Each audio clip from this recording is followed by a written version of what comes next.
ভালো আছেন তো না? আচ্ছা, সেক্ষেত্রে হচ্ছে আমরা যদি পরের পার্টটা চলে যাই। এখন ডিজিটাল যুগে তো আর হাতিটাতে ইয়ে করা যাবে না, সেই ক্ষেত্রে আমাদের কিসে আসতে হবে? পিসিতে আসতে হবে। মেশিন দিয়েও কিন্তু ডিজাইন করা হয়, মেশিনের মাধ্যমেও ডিজাইন করা হয়, কিন্তু ওই যন্ত্রের মাধ্যমে আমার তো ডিজাইন করার প্রয়োজন নেই। আছে আমার এখন যেটা প্রয়োজন হবে সেটা হচ্ছে কি, কম্পিউটার বা ল্যাপটপ, যে কোনো একটা দিয়ে আমরা কি করব, ডিজাইন করব। এখন কম্পিউটার বা ল্যাপটপ দিয়ে যদি ডিজাইন করতে যাই, সেক্ষেত্রে আমাদের কি প্রয়োজন হবে? সেক্ষেত্রে অবশ্যই আমাদের কোনো একটা সফটওয়্যার আন্ডারে কাজ করতে হবে। আচ্ছা, ভালো কথা। এই সফটওয়্যারগুলো কি হতে পারে? এটা হচ্ছে অ্যাডোবি ইলাস্ট্রেটর, অ্যাডোবি ফটোশপ। এই দুইটা সফটওয়্যারের মাধ্যমে আমরা ডিজাইন করে থাকি। ভালো কথা। এখন অ্যাডোবি ইলাস্ট্রেটর, ফটোশপ, এই দুইটা কেন, অন্যগুলা না কেন? এটা একটা কোশ্চেন থাকতে পারে যে ভাই অন্যগুলা না কেন, আরো অনেকগুলাই আছে। যাই হোক, আপনারা অনেকে শুনে থাকেন, সেক্ষেত্রে ভালো কথা, অন্যগুলা না। আসলে অ্যাডোবি ইলাস্ট্রেটর, ফটোশপের ইউজার ফ্রেন্ডলি বলতে হচ্ছে আপনি খুব সহজে ইউজ করতে পারেন, খুব সহজে বুঝতে পারেন। আপনার চাইনিজ ভাষায় কিন্তু অনেক ভালো ভালো আছে, সফটওয়্যার আছে, কিন্তু কথা হচ্ছে আপনি তো চাইনিজ ভাষা বুঝেন না। বুঝেন? অবশ্যই না। ইংলিশ বুঝেন, ভালো কথা, ইংলিশ বুঝেন, কিন্তু কথা হচ্ছে যে ইংলিশের মধ্যেও তো অনেক ক্যাটাগরি আছে, বুঝারও একটা ব্যাপার স্যাপার আছে, অনেক সফটওয়্যার আছে দেখলে বোঝা যায় না। যাই হোক, এগুলো হচ্ছে ইউজার ফ্রেন্ডলি, এই জন্য এগুলো আমরা চুজ করছি। আর ফার্স্ট স্টার্টে আমরা ইলাস্ট্রেটর দিয়েই কাজ শুরু করব। আচ্ছা, তারপরে পরের স্টেপে যদি আমরা চলে যাই এখান থেকে, এখন প্রশ্ন থাকতে পারে ভাই এটা দুইভাবে কাজ করে, মানে দুইটা কিভাবে কাজ করে? একটা হচ্ছে রাস্টার গ্রাফিক, একটা হচ্ছে ভেক্টর গ্রাফিক। ভেক্টর গ্রাফিকটা হচ্ছে অ্যাডোবি ইলাস্ট্রেটর, ভেক্টর গ্রাফিকটা কি? Adobe Illustrator.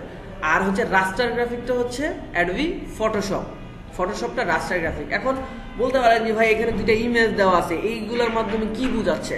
আসলে রাস্টার গ্রাফিকটা যতই বড় করে বানান না কেন, জুম করলে একটা টাইমে ফেটে যায়, জুম করলে একটা টাইমে ফেটে যায়। আর যদি ভেক্টরে যাই আমরা, যে এখান থেকে অ্যাডোবি ইলাস্ট্রেটরে জুম যতই করে না কেন, কিন্তু এটা কিন্তু স্মুথ ফাটছে, কোনো প্রবলেম হয়েছে না। তার মানে আমরা অ্যাডোবি ইলাস্ট্রেটরে কাজ করব, আর এই সফটওয়্যারটাই আসলে আমরা যে বিভিন্ন ডিজাইন করব, ডিজাইনের ক্ষেত্রে প্রয়োজন হয়। যেমনটা হচ্ছে প্রিন্ট ডিজাইনের ভিতরে সবচেয়ে বেশি এটা ইউজ হয়। আবার টি শার্ট ডিজাইনের ক্ষেত্রে যদি আমরা যাই, তাহলে দেখবেন যে টি শার্ট ডিজাইনে ইলাস্ট্রেটরটা প্রিফার করে বেশি। বুঝতে পারছেন বিষয়টা? আচ্ছা, তাহলে এরপরে আমরা চলে যেতে পারি এখান থেকে অ্যাডোবি ইলাস্ট্রেটর ক্লাস শিডিউলের মধ্যে প্রথম অবস্থায় এখানে আমি দেখতে পারতেছি অ্যাডোবি ইলাস্ট্রেটরের টুলস থাকবে 1 থেকে কয়টা? 6টা। আচ্ছা, ভালো কথা। Flyer and brochure template. Flyer brochure তো মোটামুটি বুঝার কথা, যে লিফলেট যেটা হয়, আর 3 পার্টের যে এটা হয় ব্রোশিওর, ওটাকে আমরা ব্রোশিওর বলি। এখান থেকে তাহলে 3 পার্টের ওই যে মেনু থাকে না, মানে আমরা চাইনিজ রেস্টুরেন্টে যাওয়ার পরে 3টা পার্টের একটা ব্রোশিওর থাকে, মানে 3টা পার্টের লিফলেট, মানে হচ্ছে যেমন ভাঁজ করা যেটা, হ্যাঁ, 3 পার্টের যে ভাঁজ করা, তো ওইটাকে আমরা বলি হচ্ছে ব্রোশিওর। নেটের যে বিজ্ঞাপন, নেটের বিজ্ঞাপন বলতে আমি আপনাকে বলি যে হ্যাঁ, ভাঁজ করা থাকে, ওটাকে ট্রাইফোল্ড ব্রোশিওর বলে। ব্রোশিওরের কয়েকটা ক্যাটাগরি আছে, জেড ফোল্ড, বাইফোল্ড মানে 2 পাতার দেখেন না অনেক সময় ব্রোশিওর হয়। আচ্ছা, ভালো কথা, এগুলো অবশ্যই আমি আলোচনা করব। তারপরে এখান থেকে তাহলে ফ্লায়ার অ্যান্ড ব্রোশিওর, সেটা হচ্ছে গিয়ে কি 7 নাম্বার ক্লাস। এখান থেকে তাহলে ওটা একটা ক্লাস পাবেন। আর business card and banner design, business card design তো আমরা বুঝি, ব্যানার ডিজাইনও বুঝি। এখন সেটা হতে পারে ফেসবুক ব্যানার ডিজাইন, হ্যাঁ, যে কোনো ব্যানার ডিজাইন হতে পারে, বা অ্যাড ব্যানার ডিজাইন হতে পারে। অ্যাড ব্যানার ডিজাইন বলতে ফেসবুকে মাঝে মাঝে আমরা সাইডে দেখি না কিছু অ্যাড আসে, ওগুলোর কিন্তু অনেক চাহিদা আছে। আচ্ছা, যাই হোক, এখান থেকে তাহলে ওগুলো আমরা চাইলে তৈরি করতে পারি। এরপরে আছে 8 নাম্বার ক্লাস, এটা হচ্ছে গিয়ে কি 8 নাম্বার ক্লাসে। আচ্ছা, এরপরে হচ্ছে ইনভয়েস ডিজাইন আর রোল আপ ব্যানার ডিজাইন আর ইনভয়েসটা হচ্ছে যে কোম্পানির ক্যাশ মেমো থাকে, বাইরের কান্ট্রির লোকজনে কি করে যে একজনকে যে ক্যাশ মেমোগুলো দেওয়ার জন্য যে একটা ফরম্যাট বানায় দেয় A4 সাইজের, যে A4 সম্পূর্ণ ডিটেলস ওটার ভিতরে থাকে হিসাবে, হ্যাঁ, কত টাকা ডিউ আছে, কি আছে না আছে, বা হচ্ছে পেইড আছে কি না, এভরি ডিটেলস আর রোল আপ ব্যানারটা হচ্ছে এরকম টাইপের যে আপনার আমরা এই যে আমাদের ইন্ডিপেন্ডেন্ট আইডিতে যখন ঢুকছেন তখন দেখলেন না লম্বা লম্বা যেগুলো আছে ওগুলাকে বলে রোল আপ ব্যানার। ওটা হচ্ছে লম্বায় অনেক বড় হয়, বিভিন্ন প্রতিষ্ঠানের সামনে যায় দেখবেন যে বড় আছে ব্যানার আছে, ওগুলোর বলে রোল আপ ব্যানার। আচ্ছা, ভালো কথা। এখান থেকে 9 নাম্বার ক্লাসে আমরা এটা শিখবো। তারপরে হচ্ছে লোগো ডিজাইন আছে। লোগো ডিজাইন তো বুঝি, আর কিছু বলার নাই লোগো ডিজাইন সম্পর্কে। এখান থেকে আমরা 10 নাম্বার ক্লাসে দেখবো। এরপরে হচ্ছে টি শার্ট ডিজাইন আসলে অত ভালো করে হয়তো করতে পারবেন না, তারপরে হচ্ছে একটা ক্লাসে আমি জাস্ট কিছু আইডিয়া দিয়ে দিব। যারা তো পারলেনই মানে মোটামুটি ট্রাই করতে পারলেন, কারণ এইগুলা শিখে অ্যাট এ টাইম আসলে এটা একসাথে করাটা একটু ডিফিকাল্ট হয়ে যাবে। আসলে টি শার্ট ডিজাইনটা এরকম টাইপের যে ওটা নিয়ে কাজ করলে না ওটা নিয়ে পড়ে থাকতে হয়, এরকম টাইপের। অনেকটা হচ্ছে UI UX ডিজাইন যেরকম ওটা নিয়ে পড়ে থাকতে হয়, বা গেম ব্যাকগ্রাউন্ড ডিজাইন যেগুলো হচ্ছে ওগুলোর মধ্যেও কি সারাদিন পড়ে থাকতে হয়। তবে এখান থেকে যদি টি শার্ট ডিজাইন নিয়ে পড়ে থাকেন সারাদিন, তাহলে ওইটা থেকে ভালো কিছু করা সম্ভব। এরপরে হচ্ছে মার্কেটিংয়ের ক্লাস থাকবে হচ্ছে আপনার তিনটা মার্কেটিংয়ের ক্লাস থাকবে। এটা হচ্ছে এবারে ফেসবুক, তারপরে হচ্ছে আপনার ইনস্টাগ্রাম, টুইটার, পিন্টারেস্ট, এই যে সোশ্যাল মিডিয়াগুলো আছে এগুলাতে কীভাবে মার্কেটিং করবেন। কারণ আপনি ডিজাইন করবেন, ডিজাইন করার পরে তো আপনাকে সেল করতে হবে। আপনার কি লাগবে? কাস্টমার লাগবে। এখন কাস্টমার তো আপনি চাইলেই হবে না, মানে এইখান থেকে একটা মনে করেন ফ্রিল্যান্সিং যে সাইটগুলো আছে, ফাইবারে যদি আপনি যান, যাওয়ার পরে ওখানে একটা অ্যাকাউন্ট তৈরি করার পর একটা গিগ তৈরি করলেন। গিগ হয়তো কি আমরা বুঝাই দিব। এখন ওই যে গিগটা সেল হওয়ার জন্য তো আপনার অডিয়েন্স প্রয়োজন আছে, বা ওখানে ক্রিয়েট করলে যে আপনার হবে, সেল হবে এরকম না, আপনার মার্কেটিং করতে হবে। তো মার্কেটিংয়ের বিষয়গুলো এখান থেকে যাবতীয় এই তিনটা ক্লাসের ভিতরে আমরা ফুল ডিটেলস বুঝাই দিব। বুঝা গেল বিষয়টা? আচ্ছা, আর ফ্রিল্যান্সিং ক্লাস তো বুঝতেছেন, ফ্রিল্যান্সিং ক্লাস একটা হবে, আর মার্কেটিংয়ের ক্লাস 3টা হবে। মোটামুটি একটা স্ট্রাকচার, যেটা হচ্ছে আপনি এইখান থেকে পূর্ণাঙ্গ গাইডলাইনটা পাবেন যে ফ্রিল্যান্সিং থেকে শুরু করে যাবতীয় এই ডিজাইনগুলো, এই কাজগুলো ঠিক মতো শিখতে পারলে মার্কেট প্লেসে কাজ করতে পারবেন। হ্যাঁ, এরপরে আছে ফটোশপের শিডিউলটা পরে দেখবো, আবার ফটোশপ যখন শুরু করব তখন দেখবো, ঠিক আছে? কিন্তু কথা হচ্ছে যে এইটা আপাতত শেষ করে কিছু কাজ দিব, মার্কেট প্লেস থেকে আসলে কিভাবে কাজ নেয় স্টার্ট করবো আসলে। আচ্ছা, যাই হোক, তাহলে প্রথম অবস্থায় আমরা শুরু করি যে আসলে লাস্টের দিকে চলে যাই। এখান থেকে আসছে অ্যাডোবি ইলাস্ট্রেটরের বেসিক ক্লাস 1, তাই না? লেখা আছে এরকমই। আর এখান থেকে আছে অ্যাডোবি ইলাস্ট্রেটর CC17। এখন আমি হচ্ছে CC17, মানে হচ্ছে এটা হচ্ছে লাস্ট ভার্সনের 3টা আগের ভার্সন বলতে 2টা আগের ভার্সন। হ্যাঁ, এখন চলতেছে হচ্ছে 19, আমরা দেখতেছি 17। একেবারে টপ যেটা, ঠিক আছে, আপডেট যেটা, ওটা দিয়ে না দেখালেও চলবে। কারণ হচ্ছে আপনার শিখার জন্য আমাদের এখানে 15 দিয়ে শিখলেও কোনো প্রবলেম নাই, ঠিক আছে? আমরা আপডেট করে নিব, কোনো প্রবলেম নাই। হ্যাঁ, লাগলে আমরা পরবর্তীতে যেয়ে আপডেট করে নিলাম। আচ্ছা, ভালো কথা। অ্যাডোবি ইলাস্ট্রেটর 17 ইউজ করলাম। এরপরে হচ্ছে ডকুমেন্ট সেটআপ। এখন হচ্ছে যে আমরা কি করতে পারি, আর একটা বড় কথা যে সফটওয়্যার তো সেটআপ করতে হবে, তাই না? সফটওয়্যার তো সেটআপ করা শিখতে হবে আমাদের। ভালো কথা, সফটওয়্যারটা আমরা সেটআপ করা শিখে যাই এখনই। ফার্স্ট স্টেপে আমরা যদি এখানে ওয়ার্ক ফাইল, আচ্ছা, এখান থেকে তাহলে আমরা এখান থেকে সেটআপটা দিতে পারি। সেটআপটা দেওয়ার জন্য কয়েকভাবে কাজ করা যেতে পারে। এখান থেকে অল লিঙ্ক আছে একটা, হ্যাঁ, এখানে অনেকগুলো লিঙ্ক আছে। সে কিসের লিঙ্ক সেটা বলে দিই। এখান থেকে হয়তো ফার্স্ট স্টেপের যে লিঙ্কটা আছে সেটা হচ্ছে আমরা ফটোশপের যে সিরিজগুলা একসাথে 19 থেকে শুরু করে সবগুলো এখান থেকে পাবো কম বেশি। হ্যাঁ, এখান থেকে আমরা যাই। আচ্ছা, এখান থেকে যাওয়া যায় 19 আছে, বা হচ্ছে এখান থেকে 18 আছে, 17 আছে, সবগুলা স্টেপ বাই স্টেপ এখান থেকে পাওয়া যাবে। ফটোশপ, ইলাস্ট্রেটর, এই 2টা লিঙ্কই দেওয়া আছে। তো আমার মনে হয় যে এখান থেকে না করে সবচেয়ে ভালো হয় এই যে ফটোশপ অ্যান্ড ইলাস্ট্রেটর, এখানে একটা লিঙ্ক আছে। এই লিঙ্কটা থেকে যদি আমরা যাই, এখান থেকে এই লিঙ্কটা যদি যাই, তাহলে এই লিঙ্কটা হচ্ছে জাস্ট আমরা যেই কনফিগারেশন অনুযায়ী ডাউনলোড করে নিতে পারবো। কনফিগারেশন বলতে এখান থেকে একটু নিচের দিকে গেলে জাস্ট আমার পিসি হয়তো বা 32 বিট হইতে পারে, তাই না, বা 64 বিট। এখন 32 বিট যদি হয় তাহলে আমরা কি করবো, যেমন ইলাস্ট্রেটর প্রয়োজন, এখানে হলো 17 ভার্সনের উপরে নাই। হ্যাঁ, এখান থেকে দেখা যায় যে ইলাস্ট্রেটর 17, এখান থেকে সিসি 17, এখান থেকে আমরা 32 বিট যদি প্রয়োজন হয় 32 বিট, 60 বিট হলে এখান থেকে 60 বিট, এই ডাউনলোড দিয়ে দিলে কি হবে, ডাউনলোড স্টার্ট হয়ে যাবে, কোনো ঝামেলা করবে না। এখান থেকে ডাউনলোড দেওয়ার পরে বা আমার কাছে আছে ওই ফাইল নিয়ে নিলেও কোনো প্রবলেম নাই। এখান থেকে ডাউনলোড দিব, প্রথম কাজটা হচ্ছে যে আমরা এখান থেকে ডাউনলোড দিব। আচ্ছা, এখান থেকে এরপরে আছে ক্র্যাক ফাইল। এই ক্র্যাক ফাইলটা কিভাবে আমরা ইউজ করব সেটা দেখাই দিই।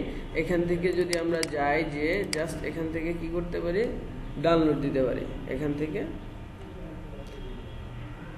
থেকে ডাউনলোড দিব। হ্যাঁ, ডাউনলোড দেওয়ার প্রথমেই কিছু কাজ আছে, ডাউনলোড দিলেই ডাউনলোড হবে কিন্তু ফাইল খুঁজে পাবো না। এটার কারণটা কি?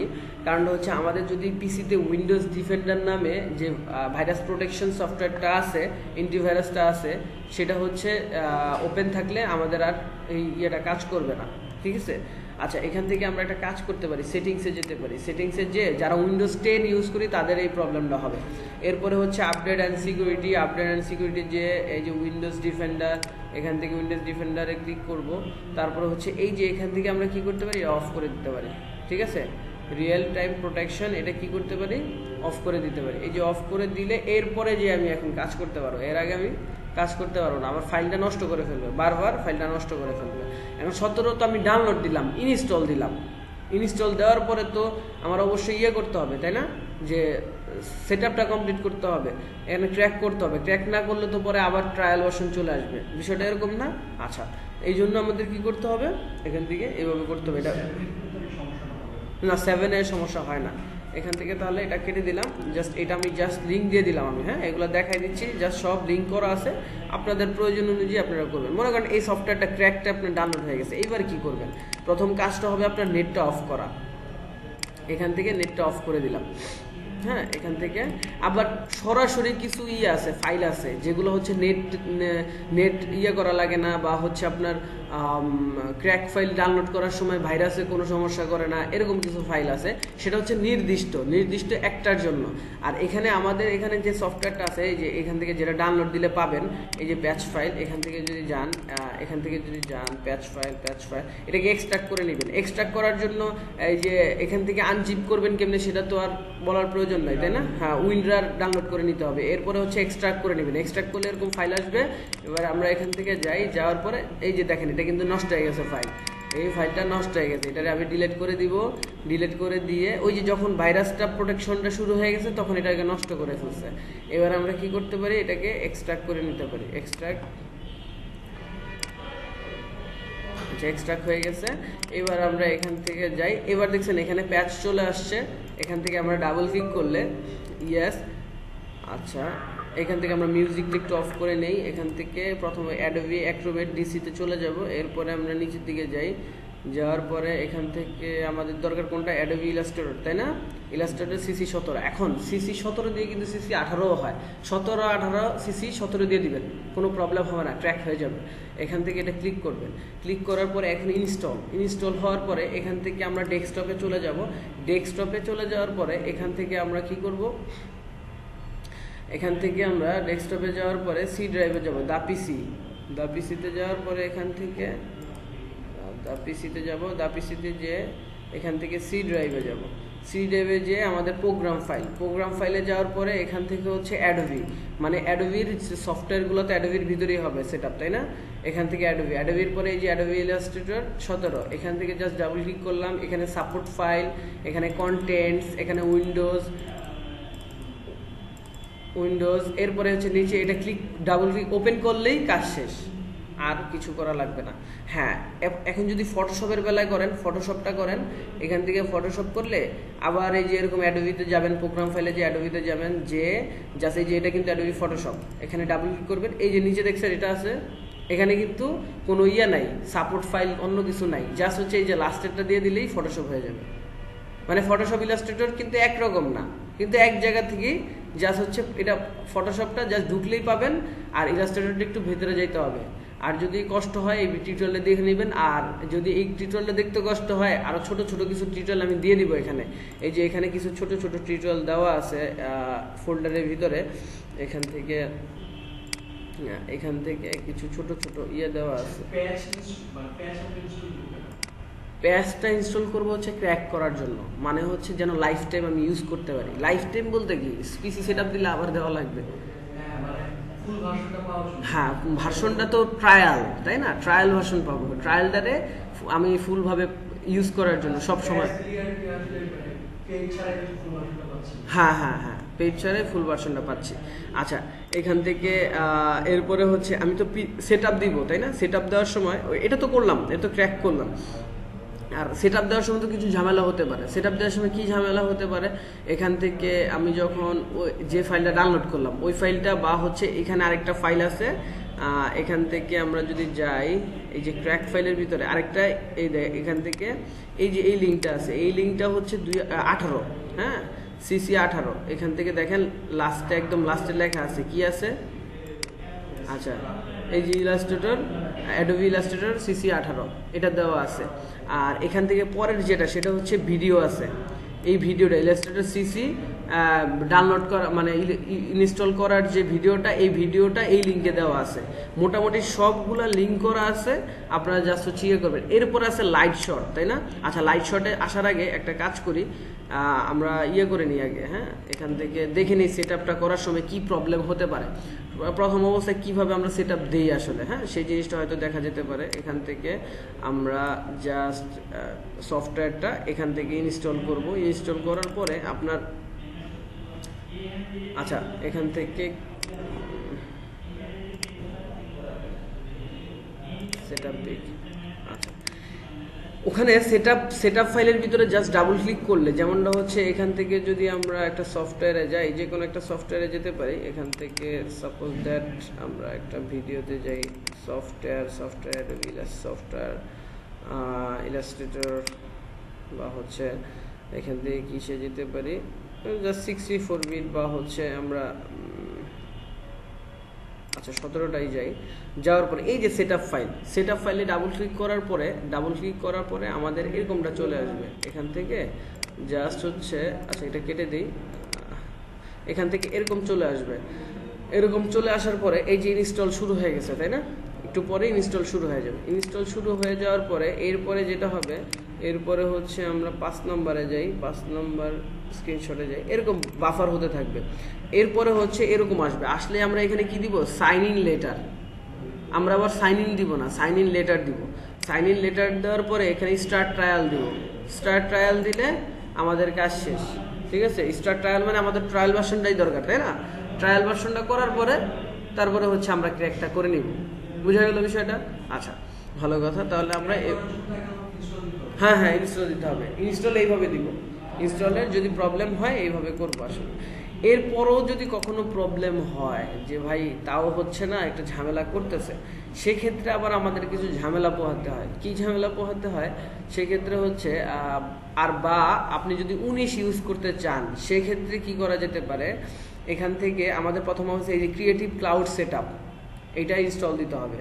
এটা ইনস্টল দিব কোত্থেকে, এখানে এই যে লিঙ্ক করা আছে, এখান থেকে ক্রিয়েটিভ ক্লাউড, এই যে অ্যাডোবি লিঙ্কে যেতে হবে। এখান থেকে কপি করে আমি জাস্ট এই লিঙ্কটাতে যাই, adobe.com দিলেই যে ক্রিয়েটিভ ক্লাউডের হচ্ছে এটা, হ্যাঁ।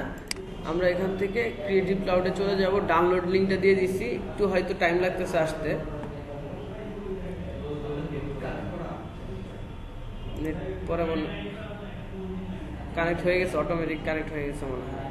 আচ্ছা যাই হোক, এই যে এখান থেকে এই যে ডাউনলোড দিলে কি হবে, ওই যে ক্রিয়েটিভ ক্লাউডের যে সফটওয়্যারটা দেখলাম না ভিতরে আমি দিয়ে দিচ্ছি, ওইটা ডাউনলোড হবে। এরপরে কি আছে, এই যে এখানে একটু প্রবলেম হয়েছে, সাইন ইন থাকার কথা adobe.com এ, এই জায়গায় সাইন ইন থাকে, হ্যাঁ। আচ্ছা, এখান থেকে যদি না আসে, আমরা একটা কাজ করি, adobe.com, ডিরেক্ট adobe.com দিয়ে সার্চ দিই। adobe.com দিয়ে সার্চ দিলে এখানে সাইন ইন পাবো। সাইন ইনে যাব, সাইন ইনে যে জাস্ট এখানে প্রথম অবস্থায় যাদের বিহেন্স অ্যাকাউন্ট আছে, হয়তো বা আমরা জানি না, যারা বিহেন্স নাই তারা হয়তো মনে করতেছেন যে বিহেন্স আবার কি। বিহেন্স হচ্ছে যে আমরা পোর্টফোলিও সেট আপ করার জন্য পোর্টফোলিও রাখি, যেমন একজন বায়ার এসে তো দেখতে হবে আমি কি কাজ করছি। যদি আপনার কাছে প্রুফ চায় যে তুমি কি কাজ করছো দেখাও, তাহলে আপনার দেখাইতে হবে না। তো ওই যে বিহেন্স হচ্ছে এমন একটা সাইট যেখানে হচ্ছে আমরা কিছু কাজ করে ওখানে পোর্টফোলিও সেট আপ করে রাখবো, যেন যে কোনো প্রবলেম হলে যে বায়ার যদি আমাকে নক করে, হ্যাঁ আমার পোর্টফোলিও দেখো, আমার কাজগুলো দেখো, তোমার যদি ভালো লাগে তাহলে আমাকে কাজ দিও, এরকম সাইট।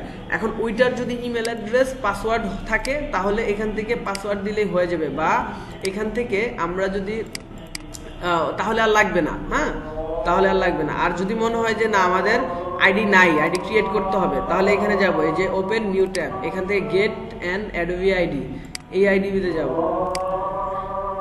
এখান থেকে ফার্স্টে আমাদের নাম লিখবো, first name last name, email address. আর পাসওয়ার্ডের ক্ষেত্রে হবে কি, পাসওয়ার্ডের ক্ষেত্রে সিম্বলস ইউজ করা লাগবে, তারপরে হচ্ছে আপনার ক্যারেক্টার ইউজ করা লাগবে, এখান থেকে দেখা যাচ্ছে ছোটো বড়ো মিলায় ইউজ করা লাগবে, হ্যাঁ সংখ্যা ছোটো বড়ো সব মিলায় জিলায় 8 ক্যারেক্টারের বেশি হতে হবে। তারপরও দেখবেন ঝামেলা করবে, কেন ঝামেলা করতে পারে সেটা হচ্ছে পাসওয়ার্ডটা একটু বড় দিবেন, হ্যাঁ 12 ইয়ার ওয়ার্ডে দিতে পারে, সমস্যা নেই, লেটারের। আর এখানে হচ্ছে যে আমরা ইমেল অ্যাড্রেস আর নেম এই দুইটার সাথে মিলে পাসওয়ার্ড দিব না, এই দুইটার সাথে যদি মিলে তাহলে কিন্তু অ্যাডোবি আইডি আর ক্রিয়েট হবে না, ঠিক আছে, ঝামেলা করবে। যদি ঝামেলা করে সেই ক্ষেত্রে হচ্ছে আমি বলবো যে এই কাজটা করতে, না হলে অ্যাডোবি আইডি ক্রিয়েট করার প্রয়োজন নাই, ঠিক আছে। আচ্ছা, আর অ্যাডোবি আইডি ক্রিয়েট করলো একটু অন্যরকমভাবে করে সেট আপটা করে, যেমনটা হচ্ছে আমরা এখান থেকে ক্রিয়েট করলাম, ক্রিয়েট করার পরে এখান থেকে যদি আমরা ফাইলে চলে যাই, আচ্ছা এখান থেকে যদি ফাইলে চলে যাই, অ্যাডোবি আইডি ক্রিয়েট করার পরে সেট আপ দিলাম, মনে করেন এই ফাইলটা যখন এই যে ক্রিয়েটিভ ক্লাউড যখন স্টার্ট করলাম তখন এই যে এরকম আসবে, স্টার্ট করার পরে বাফার হয়ে এরকম আসবে, আসার পরে আপনি কি করবেন, এখান থেকে হয়তো ফার্স্ট স্টেপে এরকম আসবে, এই যে ফটোশপ বা হচ্ছে এরকম থাকতে পারে, হ্যাঁ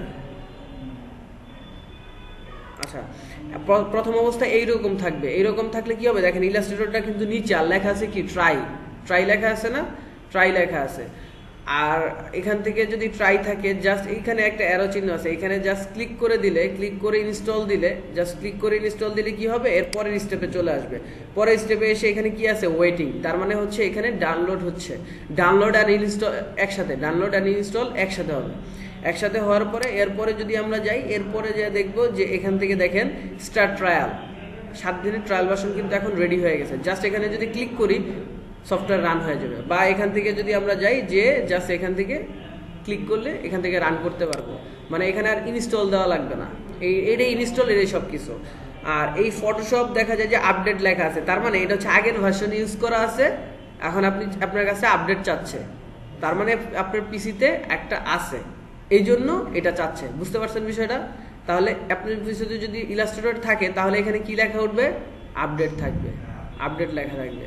আচ্ছা যাই হোক, অনেক রকমেরই সমস্যা হতে পারে, এই জন্য সব রকম বলে দিলাম, যে রকমই হয় না কেন সলভ করার চেষ্টা করবেন যদি এরকম কখনো হয়। আর যদি এরকম আসেও যে এখান থেকে ডিরেক্ট লিঙ্কগুলো আমরা যে সফটওয়্যারের ডাউনলোড লিঙ্কগুলো দিছি ওখান থেকে যদি ডাউনলোড করার সময় এরকম ক্রিয়েটিভ ক্লাউডের আইডি চাওয়া থাকে, তাহলে আমরা কি করব, ক্রিয়েটিভ ক্লাউডের আইডির লিঙ্ক দিয়ে দিব, মানে আইডি পাসওয়ার্ড দিয়ে দিলেই, ইমেল অ্যাড্রেস আর হচ্ছে পাসওয়ার্ড দিয়ে দিলেই আর কোনো প্রবলেম নাই, হয়ে যাবে কাজ হয়ে যাবে। হ্যাঁ ক্রিয়েটিভ ক্লাউডেরটা যদি চায় আর কি, তাহলে দিতে হবে, ঠিক আছে। সেক্ষেত্রে হ্যাঁ না, নর্মাল মেইনটা ক্রিয়েট করা, আইডি পাসওয়ার্ড ক্রিয়েট করা, পাসওয়ার্ড যেটা ওই যে বললাম না পাসওয়ার্ড দিতে ঝামেলা করে, ওই পাসওয়ার্ডটা দিবেন। আর এখান থেকে এগুলা কিছুই লাগবে না, এই যে এগুলা কিছুই ধরা লাগবে না। সেই ক্ষেত্রে এটা হচ্ছে একদম নতুনভাবে যদি আপনি ক্রিয়েট করতে যান তখন আপনার এটা প্রয়োজন হবে, মানে হচ্ছে ডিরেক্ট ক্রিয়েটিভ ক্লাউড থেকে যদি আপনি 19 নামাইতে চান বা হচ্ছে আপডেট ভার্সনগুলো পাইতে চান তাহলে এখান থেকে করতে পারবেন। হ্যাঁ ক্রিয়েটিভ ক্লাউড, এই যে ক্রিয়েটিভ ক্লাউড না, এছাড়া প্রয়োজন নাই। এছাড়া জাস্ট হচ্ছে এই যে পিক দেখালাম না, এই যে বাফার হবে এরকম ভাবে আসবে, এই যে এরকম ভাবে আসবে একবার লাস্ট পজিশন, এই যে এরকম ভাবে কি করবেন, স্টার্ট ট্রায়াল দিয়ে দিবেন, শেষ, কাজ শেষ। নেট বন্ধ করেও দিতে পারেন, কোনো প্রবলেম নাই, নেট বন্ধ করেই দিন। এই যে এইগুলো যখন সেট আপ করবেন, এই সফটওয়্যারগুলো যখন সেট আপ করবেন নেট বন্ধ করে দিবেন। কিন্তু যদি না হয় সেই ক্ষেত্রে হচ্ছে নেট ওপেন করা লাগবে। সমস্যা আছে, মানে এইগুলা ক্র্যাক ফাইল যেগুলা ওগুলোতে সমস্যা আছে। আর ক্র্যাক ফাইল তো ইনস্টল করার সময় অবশ্যই নেট বন্ধ করে নেবেন, এটা তো বলে দিছি, নেট অবশ্যই বন্ধ করে নেবেন। ক্র্যাক ফাইল ইনস্টল দেওয়ার সময় অবশ্যই নেট বন্ধ করে নেবেন। আর সেট আপ দেওয়ার সময় বন্ধ করে নেবেন। যদি সেট আপ দেওয়ার সময় কোনো প্রবলেম করে যে না হচ্ছে না, আপডেট চাচ্ছে বা কিছু একটা চাচ্ছে, সেই ক্ষেত্রে যায় হচ্ছে আপনি নেট ওপেন করবেন। সেক্ষেত্রে নেট ওপেন করলেই আপনার এই ঝামেলাগুলো শুরু হয়ে যাবে। কি ঝামেলা? এই যে এখান থেকে ক্রিয়েটিভ ক্লাউডের ইয়ে চাবে, ক্রিয়েটিভ ক্লাউডের আইডি চাবে, তারপরে আইডি দিতে হবে, আইডি দেওয়ার পরে ওখান থেকে ইনস্টল হবে, এই আর কি, এই ঝামেলাগুলো আপনার পোহাইতে হবে। আচ্ছা যাই হোক, তেমন কোনো ঝামেলা হবে না আশা করি, আমি তো আছি যে কোনো প্রবলেম হলে। আর এখান থেকে হচ্ছে আমরা সেট আপ, এখান থেকে হচ্ছে set up light shot. Light শটটা হচ্ছে স্ক্রিনশট না, এখান থেকে ডাবল ক্লিক করে এটা ডাবল ক্লিক করে ইনস্টল দিয়ে নিব আর কি। হ্যাঁ, এখান থেকে ইনস্টল দিয়ে নিব। আমি জাস্ট এমনি দেখা দিচ্ছি, এগ্রি, জাস্ট এটা ইনস্টল করে নেবেন, একদম ইজি ইনস্টল করা। এখান থেকে কেটে দিলাম। আর এখান থেকে আমরা কি করতে পারি, জাস্ট এই যে এখানে চলে আসবে, আমি যখন লাইট শট স্ক্রিনশট না দিব তখন এখানে চলে আসবে। আমি কি করব, এখান থেকে ড্র্যাগ করে নিয়ে এখানে ছেড়ে দিব, তাহলে এই যে এখানে চলে আসবে। আর দেখা যায় কোনো প্রবলেম হলে, আমার সফটওয়্যারে কোনো প্রবলেম হলে আমি জাস্ট এখান থেকে মার্ক করলাম, মার্ক করে এখান থেকে পেইন্টটা নিব, পেইন্টটা নিয়ে এখানে জাস্ট মার্ক করে দিব আমার এটা প্রবলেম, ঠিক আছে। এখানে জাস্ট লিখে দিলাম যে কি প্রবলেমটা। এখানে না লিখলেও আপনার প্রবলেমটা মার্ক করে যখন পোস্ট করবেন ওই পোস্টের নিচে দিয়ে উপরে দিয়ে টেক্সট লেখা যায় না, ওই টেক্সট লিখে দিবেন যে এই প্রবলেম আমার, ঠিক আছে। কারণ কাজ করতে গেলে অনেক প্রবলেমে পড়া লাগে আমাদের। হ্যাঁ হ্যাঁ, টেনেও আছে, কিন্তু এখান থেকে কি, এখান থেকে সুবিধা হয়, এই আমার কাছে এটা ভালো লাগে, এই জন্য এটা। আবার অনেকের পিসিতে হচ্ছে এরকম ভাবে পেইন আলাদা করে নেওয়া যায় না, জাস্ট একটা টিপ দিলে পুরাটা হয়ে যায়, মার্ক করা যায় না, এরকম অনেকের পিসিতে এই প্রবলেমটা হয়। এই জন্য আমরা কি করতে পারি, এটা ইউজ করতে পারি, কোনো প্রবলেম না। মোটামুটি সফটওয়্যার সেট আপ তো আমরা বুঝলাম, এখানে সব লিঙ্ক দেওয়া আছে, একটু ঘাটাঘাটি করলে কোনো প্রবলেম হবে না আশা করি। হ্যাঁ, আচ্ছা, এটা কেটে দিলাম, এখান থেকে কেটে দিলাম। এরপরে আমরা চলে যাব কিসে, সফটওয়্যারে। আমরা জাস্ট অ্যাডোবি ইলাস্ট্রেটরটা ওপেন করি, সফটওয়্যারটা ওপেন হয়ে গেল। এবার আমরা কি করতে পারি, এই যে আমরা যে প্রথম যে ইন্টারফেসটা পেলাম, এই ইন্টারফেসটা হচ্ছে এখানে হচ্ছে অনেকগুলো ফাইল দেওয়া আছে, তাই না, অনেকগুলো ফাইল আছে। এই ফাইলগুলো হচ্ছে যে আমরা রিসেন্ট যে কাজ করছি ওই কাজগুলার ফাইল এখানে আপডেট ভার্সনগুলোতে এইভাবে চলে আসে, যে এরকমভাবে ফাইলগুলো থাকবে। জাস্ট ক্লিক করলে আমরা কি করতে পারবো, এখানে সরাসরি ওই ফাইলে কি কি হয়েছে, কি কি কাজ আছে সবগুলোতে চলে যাবে। কিন্তু আমরা তো প্রথম অবস্থায় কি করব, নিউ ডকুমেন্ট নিয়ে কাজ করব। কারণ আমরা তো মনে করেন একটা খাতা খুলতে হবে, আর্ট করব, যে বাসায় যে পেন্সিল দিয়ে আর্ট করি, আর্ট করার জন্য একটা খাতা খুলতে হয় না, খাতা তো খুলতে হবে। তার মানে আমাদের একটা কি লাগবে, একটা আর্টবোর্ড লাগবে, এই অঙ্কন করার জন্য আর্টবোর্ড লাগবে। এইখানের ভিতরেও কিন্তু পেন্সিল, রাবার, রুলার সব আছে, কোনো প্রবলেম নাই, ঠিক আছে।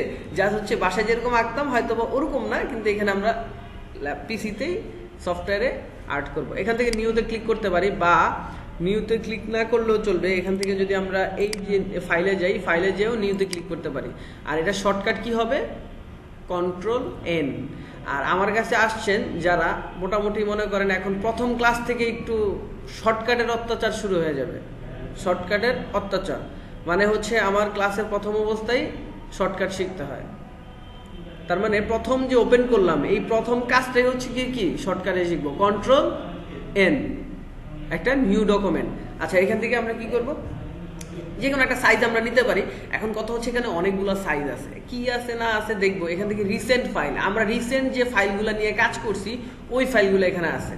আর এখানে হচ্ছে সেভ, আমি যদি কোনো সেভ করে রাখি, এখান থেকে যদি কোনো সাইজ আমি সেভ করে রাখি, অ্যাজ লাইক হচ্ছে গিয়ার লঞ্চের যে আমরা টি শার্টের ডিজাইন করব, বা হচ্ছে ফ্লায়ার ডিজাইন করব, ব্রোশিওর ডিজাইন করব, বা হচ্ছে বিজনেস কার্ড, বা হচ্ছে আমাদের ফেসবুক কাভার ডিজাইন করব, এগুলার যে সাইজগুলো আছে সব সাইজ তো এখানে দেওয়া নাই। এই সাইজগুলো আমরা চাইলে এখান থেকে সেভ করে রাখতে পারি। বা এখান থেকে দেখা যায় যে ওয়েব আছে, প্রিন্ট আছে, মোবাইল আছে, অনেক কিছু আছে, ফিল্ম অ্যান্ড ভিডিও আছে। এগুলা হয়তো আমরা একটা কাজ করি, এখানে না যে সরাসরি এখান থেকে মোর সেটিংসে চলে যাই। এই ফিচার্সগুলোই আমরা সবগুলা পাবো এবং এক্সট্রা আরও কিছু পাবো। কোথায় পাবো, এইখানে পাবো। মোর সেটিংসে গেলে ফুল ডকুমেন্টটা চলে আসলো। এই ইন্টারফেসটা হচ্ছে গিয়ে আমাদের আগের ভার্সনগুলো, 17-র আগের ভার্সন যে কটা ভার্সন আছে সবগুলো, 17 সিসির যে ভার্সনগুলো আছে সবগুলোতে এইরকম আসে যে মোর সেটিংসে গেলে এই যে এরকম ভাবে আপনার পুরো একটা পপ আপ পাবেন। তো এখান থেকে যদি আমরা দেখি, এখান থেকে দেখা আর এখান থেকে দেখা একই বিষয়, তারপরেও এখান থেকে দেখাচ্ছি আর কি, এরকম যেহেতু আগের ভার্সনগুলো অনেকে ইউজ করে তো এই জন্য আর কি। হ্যাঁ, এখান থেকে তাহলে প্রথম অবস্থায় আমাদের নাম, নেম এখানে দিলেই হবে, না দিলেও হবে, কারণ হচ্ছে আমরা সেভ করার সময় তো নাম দিতেই হয়, সেক্ষেত্রে হচ্ছে কোনো প্রবলেম নেই। তারপর একটা নাম আমরা দিতে পারি ফার্স্ট স্টেপ, যেহেতু এখান থেকে ব্যাচ কত 15 একটা উঠে নেই, আচ্ছা 15, আচ্ছা 15 ব্যাচ। এখান থেকে আমরা কি করতে পারি, পরে আছে প্রোফাইল। আচ্ছা প্রোফাইলের ভিতরে যাই দেখি তো কি আছে। আচ্ছা এই দেখেন প্রোফাইলের ভিতরে যাওয়ার পরে কি এইগুলা পাইছেন, এই যে এগুলা print, web, mobile, film and video, art and illustration পাইছেন এগুলা। তার মানে এইগুলা হচ্ছে শর্টে দেওয়া আছে, এটা হচ্ছে একটু ভিতরে ডিটেলসে দেওয়া আছে। আচ্ছা ভালো কথা। এখন এখান থেকে আমরা প্রিন্ট, ওয়েব কি নিতে পারি। প্রথম অবস্থায় মনে করেন ওয়েব নিলাম, ওয়েবের ফরম্যাট আর প্রিন্টের ফরম্যাট কি এক, দেখেন তো ওয়েবে কি আছে, এখানে পিক্সেল আছে তাই না, আর এখান থেকে আছে 8GB 72 রেজুলেশন। এখান থেকে যদি প্রিন্টে যাই, প্রিন্টে যাওয়ার পরে কি আছে, CMYK, ফরম্যাটটা চেঞ্জ হয়েছে না।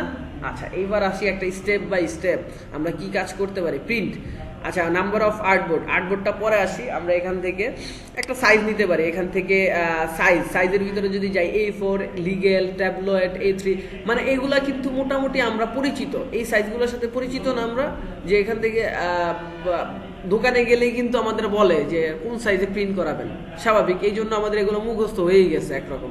আচ্ছা ভালো কথা, আমি লেটার সাইজটাই নিতে পারি আপাতত। এখন লেটার সাইজটা নেওয়ার পরে সর্বপ্রথম এখানে আমরা চলে আসছি যে এখান থেকে কিন্তু কোনো কিছুতে কাস্টম লেখা নাই। এই প্রোফাইলে কি আছে, প্রোফাইলে প্রিন্ট লেখা আছে।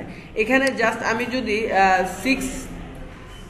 612 PT দিই, এখান থেকে 612 PT বাদ দিয়ে জাস্ট হচ্ছে 600 PT দিই, এখান থেকে 600 PT, এখানে কি আসছে, একটু আগে কি ছিল, প্রিন্ট ছিল।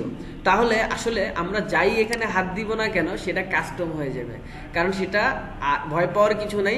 কারণটা হচ্ছে আমরা যদি অন্য কোনো সাইজ নিতে যাই, আর ফেসবুক কাভার ডিজাইনের সাইজ দিলে তো এটা কাস্টম হয়ে যাবে, কারণ এখানে তো A4, ফেসবুক কাভার ডিজাইন তো A4 সাইজে হবে না, লিগ্যাল সাইজে হবে না, ট্যাবলেট সাইজে হবে না। এখানে যে অনেকগুলো সাইজ আছে, এখানে কোনোটা সাইজের সাথেই কি ফেসবুক কাভার ডিজাইনের সাইজের মিল নাই।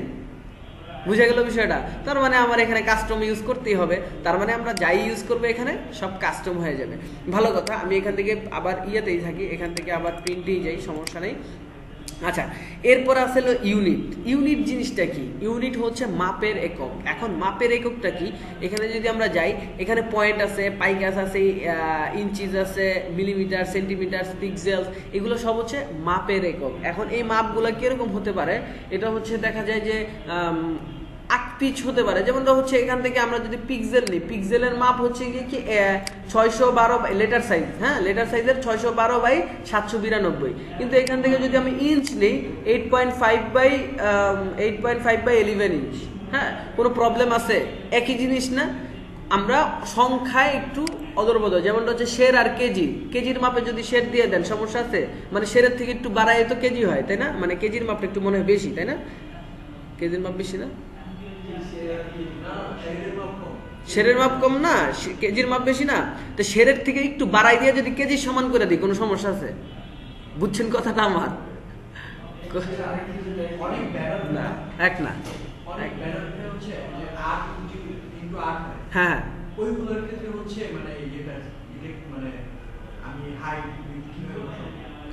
হাইট উইথ কিভাবে বসাবেন বুঝতে পারছি, ওটা হচ্ছে আপনার মিলিমিটারে হয়, মিলিমিটারে। আপনি যে ব্যানারের কথা বলতেছেন, এই ব্যানারগুলো আমরা যে পোস্টার ব্যানার বাইরে দেখি এগুলা, হ্যাঁ হ্যাঁ হ্যাঁ হ্যাঁ হ্যাঁ ফিট হিসাবগুলা। আচ্ছা ফিটের মাপ এখান থেকে দেখবো, ইঞ্চ হিসাব করে আমরা ফিটের মাপে নিয়ে আসতে পারি, বুঝতে পারছেন, ইঞ্চ হিসাব করে, হ্যাঁ হ্যাঁ 12 ইঞ্চিতে 1 ফিট, এগুলো হিসাব করে নিয়ে আসতে পারি।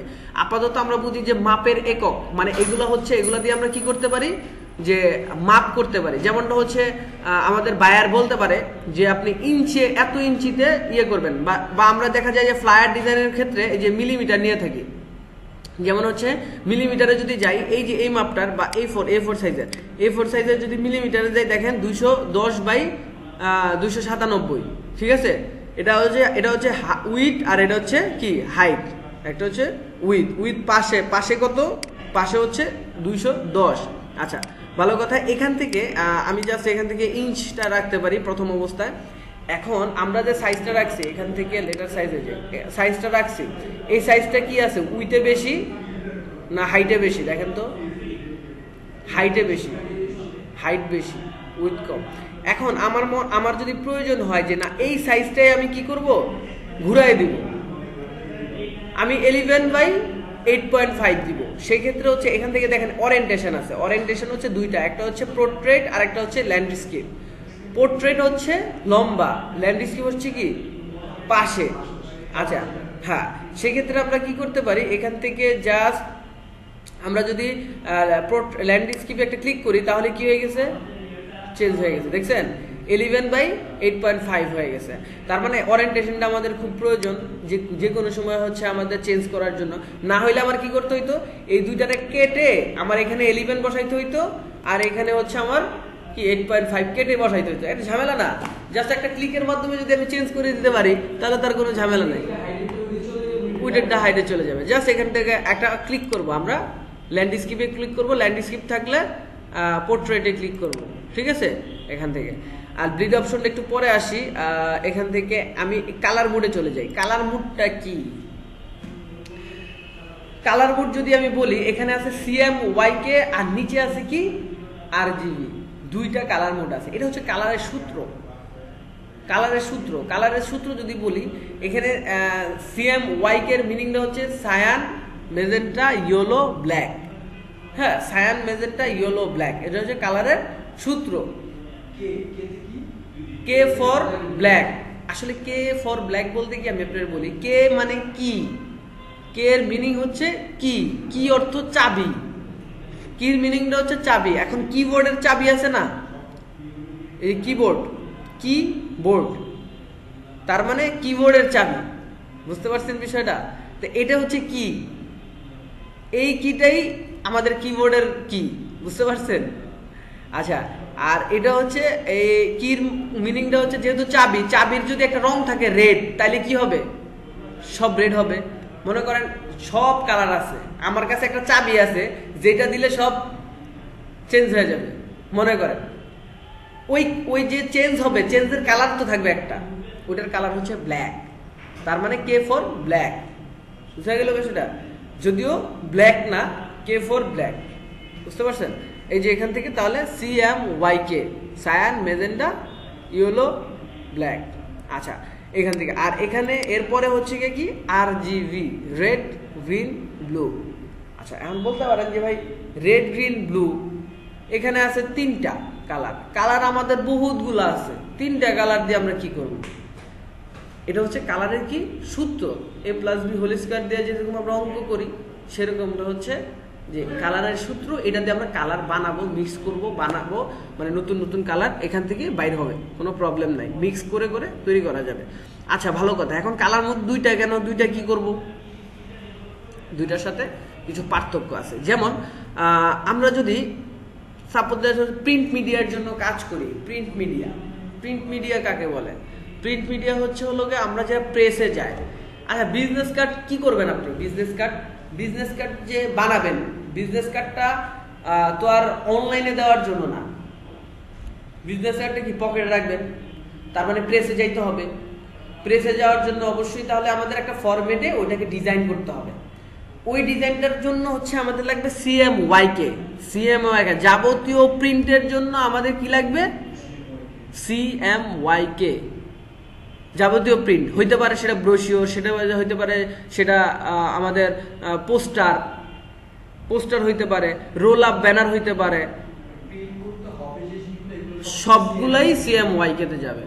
কালার মোড CMYK থাকবে, এবং এখান থেকে ইউনিট থাকবে হচ্ছে ইঞ্চ। এটা ইউনিটটা বাধ্যতামূলক না, তবে একটা সূত্র আছে না, প্রথম অবস্থায় কিন্তু কিছু বিষয় মুখস্থ করা লাগে, প্রতিটা সফটওয়্যারের কিছু বিষয় আছে সেগুলো মুখস্থ করা লাগে। সবসময় যে এইটাই মিলবে এরকম না, কিছু পার্থক্য অবশ্যই আছে, পরবর্তীতে শিখবো। আগে হচ্ছে বেসিকটা শিখে নিই, ঠিক আছে? আচ্ছা আচ্ছা আচ্ছা আচ্ছা আচ্ছা এই বিষয়টার কথা বলবো, এই জন্যই কথাটা বলছি যে এটা হচ্ছে সূত্র, এর বাইরে আরো কিছু আছে, আস্তে আস্তে ক্লিয়ার করতেছি, সমস্যা নেই। আচ্ছা ভালো কথা। এখান থেকে তাহলে আমরা কি করব, CMYK তে আমরা কাজ করব প্রিন্টের জন্য।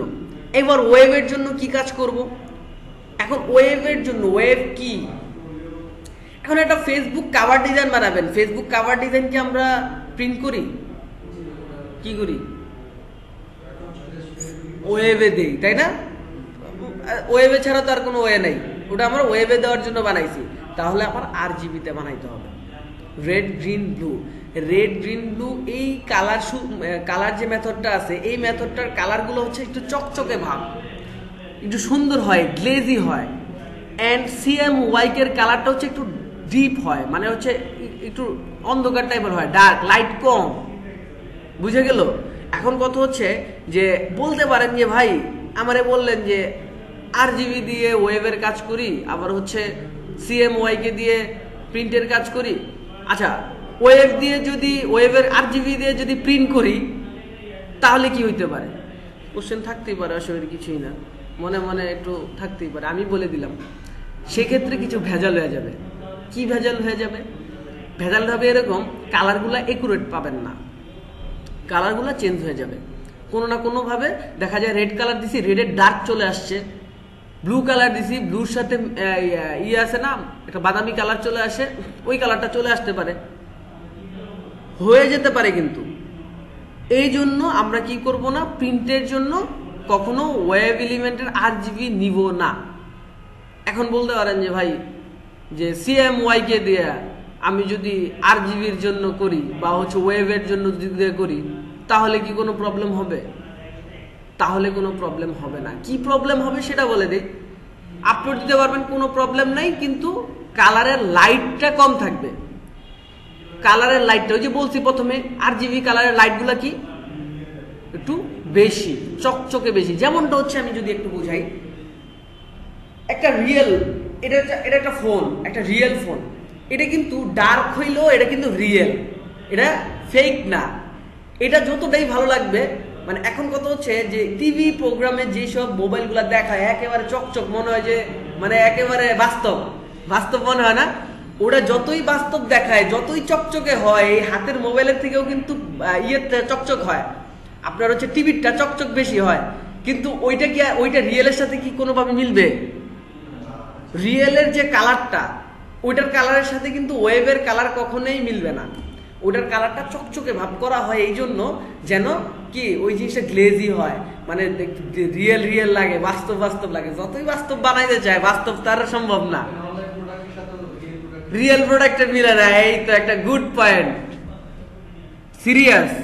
অনলাইনে প্রোডাক্ট আপনি দেন, অর্ডার দেন, বাসায় দেখবেন যে কেমন জানি লাগে, ওখানে কিরকম জানি দেখছিলাম। আমার নিজের অনলাইন শপ ছিল, এখনো আছে, কিন্তু হয়তো বা ওইভাবে কাজ করতে পারতেছি না, এই জন্য আমি বললাম আর কি। হ্যাঁ, আচ্ছা, যাই হোক, এরকম হতে পারে।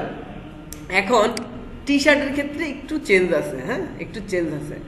আচ্ছা, পরবর্তীতে এটা নিয়ে আলোচনা করব, সমস্যা নেই। হ্যাঁ, আচ্ছা, এরপরে হচ্ছে রাস্টার ইফেক্ট। রাস্টার ইফেক্ট কি? এটা হচ্ছে এখানে আছে 300 DPI।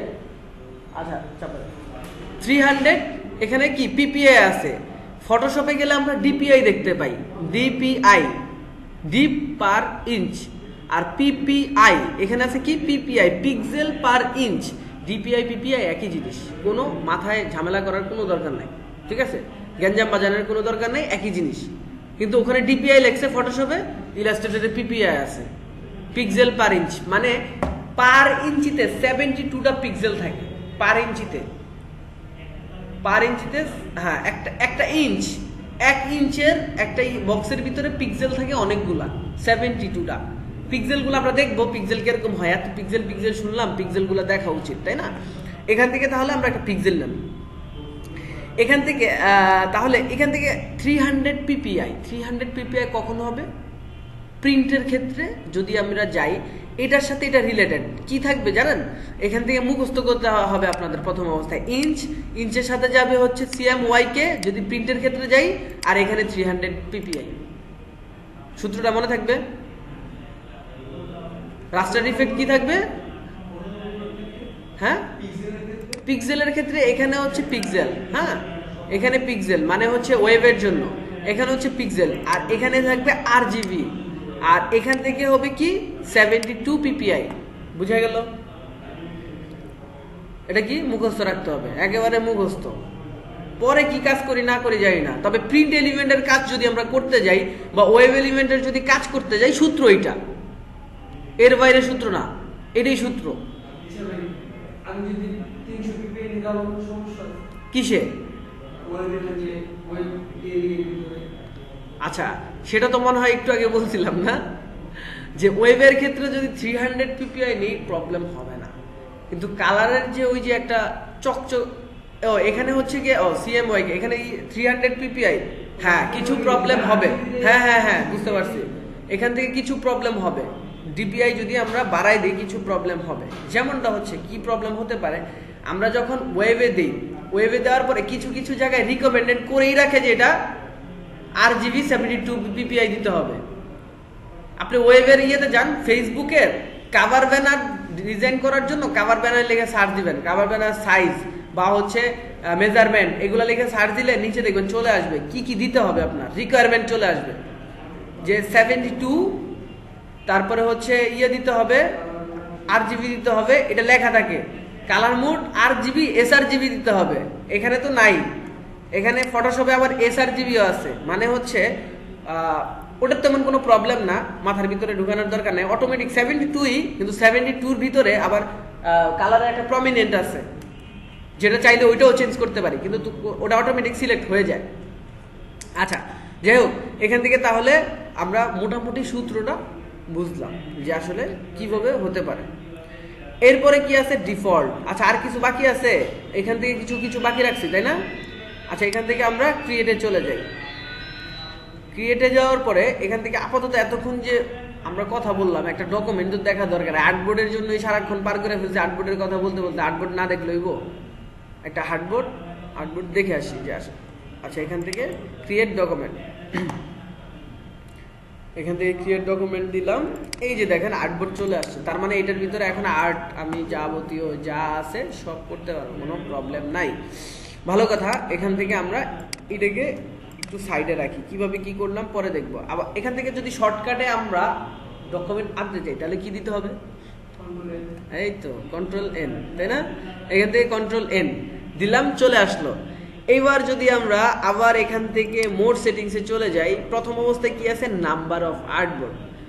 এখন কত হচ্ছে, একটু আমরা অনেক আলোচনা করছি বাইফোল্ড, ট্রাইফোল্ড। এখন এই যে ট্রাইফোল্ড বসিওর করতে গেলে কয়টা পাতা লাগবে? আচ্ছা, ধরেন বাইফোল্ডই করলেন, বাইফোল্ড করতে গেলে আপনার 2টা পাতা লাগবে, কারণ বাইফোল্ডে কি 2টা না? বাইফোল্ড মানে হচ্ছে 2 পাতা। একটা পাতাকে 2 ভাগ করা যায়, কিন্তু কত হচ্ছে যে আমরা তো সাইজ অনুযায়ী, এখন আপনারা যদি বায়ার বলে যে A4 সাইজের একটা পেজ নিবা আর ওখান থেকে ডিজাইন করবে, এরকম ভাবে মাঝখান থেকে ডিজাইন করবা তুমি, ওটাকে বাইফোল্ড বানায় ফেলবো, সমস্যা নাই, করা যেতে পারে, কিন্তু ওরকম না বিষয়টা। বিষয়টা হচ্ছে আমরা যদি করি, বেশিরভাগ হয় হচ্ছে লেটার সাইজ বা হচ্ছে A4 সাইজ। A4 সাইজ কিন্তু এখানে দেওয়া ছিল, তাই না? এখন A4 সাইজের 2টা পাতাকে নিয়ে কি করা লাগবে? 2টা পাতাকে ইয়ে করবে, জয়েন করে ইয়ে করবে, তারা ডিজাইন করবে, মানে প্রিন্ট করবে। বুঝতে পারছেন? তার মানে 2টা আলাদা আলাদা পাতার মধ্যে ডিজাইন করতে হবে, 2টা না, 2টা আলাদা আলাদা পাতা না, আমাদের 4টা পাতাকে ডিজাইন করতে হবে। 4টা পাতা বুঝছেন? বাইফোল্ড তো 2টা পাতা, 2টা পাতার উপর পিঠ আছে, প্রথম পিঠ, এরপরে পরের পিঠ, তারপরে আবার এই পাশের পিঠ, তারপরে আবার পিছনের পিঠ। কয়টা হয়? 4টা হয়। মানে প্রথম 1 2 3, পিছনেরটা হলো 4। আচ্ছা, এটা আস্তে আস্তে শিখবো, ব্রোশিওরের ক্লাসের ভিতরে একবারে ডিটেলস বর্ণনা করে দিব, কোনো প্রবলেম নাই। তখন প্রবলেম হবে না। মোটামুটি আইডিয়ার যতটুকু আমাদের দেওয়া যেতে পারে, যে এখান থেকে তাহলে আমরা কি করতে পারবো, যখন আমরা অনেকগুলো পেজ নিব তখন কি করতে হবে? এখানে আমার পেজ বাড়াইতে হবে না? মনে করেন 4টা পেজ দিলাম, 4টা পেজ দিয়ে এখান থেকে আমি যদি 4টা পেজ দিছি, এখন কি হয়ে গেছে? 2 কলাম। হ্যাঁ, মানে 4টা পেজ ডিজাইন করবো, ওই তো আর্টবোর্ড। হ্যাঁ, 4টা আর্টবোর্ড নিলাম, 4টা আর্টবোর্ড নিলাম, 2টা কলামে আছে। এখন কলাম যদি 3টা করে দেন তাহলে আবার আলাদা একটা নিচে নেমে যাবে। যাই হোক, কলাম তেমন কোনো সমস্যা না। আর এই যে 20 পিক্সেল হচ্ছে স্পেস, একটা থেকে আরেকটা দূরত্ব। একটা আর্টবোর্ডের তো মাপ থাকবে যে একটা একসাথে হয়ে গেলে তো আবার ডিজাইন করতে কষ্ট হবে, এখানে হয়তো দূরত্বটা বাড়াই দিতে পারেন, এখানে 30 দিয়ে দিতে পারেন। বা এই যে অ্যারো, এটা মানে বুঝাইছে কি, এখান থেকে যদি আমরা ক্রিয়েট করি ডকুমেন্ট,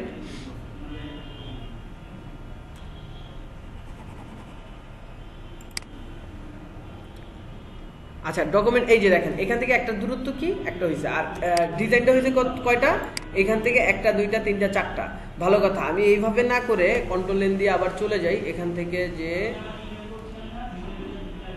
এখান থেকে মোড সেটিংসে যাই, যাওয়ার পরে এখান থেকে 4টা আছে। এই যে দেখেন হয়েছে কিভাবে, 1 2 3 4টা, এই যে দেখেন এটা সিলেক্ট করা আছে। আমি যদি এখন এটা সিলেক্ট করি তাহলে হবে কিভাবে, 1 2 3 4টা এইভাবে যাবে, হ্যাঁ এইভাবে যাবে। আর এখন যদি আমি এটা সিলেক্ট করি তাহলে এই মাঝখানে একটা আর্টবোর্ড হবে, এরপরে সব রাইট সাইডের দিকে যাবে। এরপরে যদি আমি এইটাকে ক্লিক করি তাহলে মাঝখানে একটা হবে, এরপরে সব নিচের দিকে যাবে। আর এইটাকে যদি ক্লিক করি তাহলে সব ঘুরে যাবে, রিফ্লেক্ট হয়ে যাবে। আগের যে কাজগুলো করছি সব রিফ্লেক্ট, মানে যেভাবে সুবিধা হয়। আচ্ছা ভালো কথা, আমাদের এখন 4টা আর্টবোর্ড কোনো প্রয়োজন নেই, আমরা একটাই রাখলাম। আর এটা হচ্ছে ব্লিড জিনিসটা হচ্ছে গিয়ে কি, এক্সট্রা একটা অংশ। এই এক্সট্রা অংশ কেন নেই? আচ্ছা আমরা তো প্রিন্ট করব, প্রিন্টের জন্য বিজনেস কার্ডের বাইরে একটা এক্সট্রা অংশ প্রয়োজন হবে। এক্সট্রা অংশ প্রয়োজন হবে কেন? আমরা যদি প্রিন্ট প্রেসে দেই তখন তো কাটতে হবে, কোনো না কোনো অংশ কাটতে হবে না, কাটা তো লাগবে। এখন মেশিনে তো দিবে, কিন্তু কাটার জন্য একটা এক্সট্রা অংশ না থাকলে হবে না, যেটা হচ্ছে ওটাকে ধরতে হবে, ধরে কাটতে হবে। তো আমরা এমন ভাবে ডিজাইন করব, এক্সট্রা অংশ বাড়ায় ধরবো, যে অংশটা কেটে পড়ে যাবে। বুঝতে পারছেন বিষয়টা? এটাকে বলে ব্লিড। এটা হচ্ছে কিসে প্রয়োজন হবে? প্রিন্টের ক্ষেত্রে প্রয়োজন হবে। আর ওয়েবের ক্ষেত্রে গেলে কোনো প্রয়োজন নাই। আমরা অলরেডি এখানে প্রমাণিত যে এখান থেকে যখন আমরা ওয়েব সিলেক্ট করলাম তখন আমরা কি করছি দেখেন, এখানে এই ব্লিড অপশনটা কোনো প্রয়োজন নাই। বুঝতে পারছেন বিষয়টা? আচ্ছা যাই হোক, এখান থেকে তাহলে হয়তোবা এখানে সেট আপ করা দেওয়া আছে পিক্সেল, আরজিবি, 72 রেজলিউশন।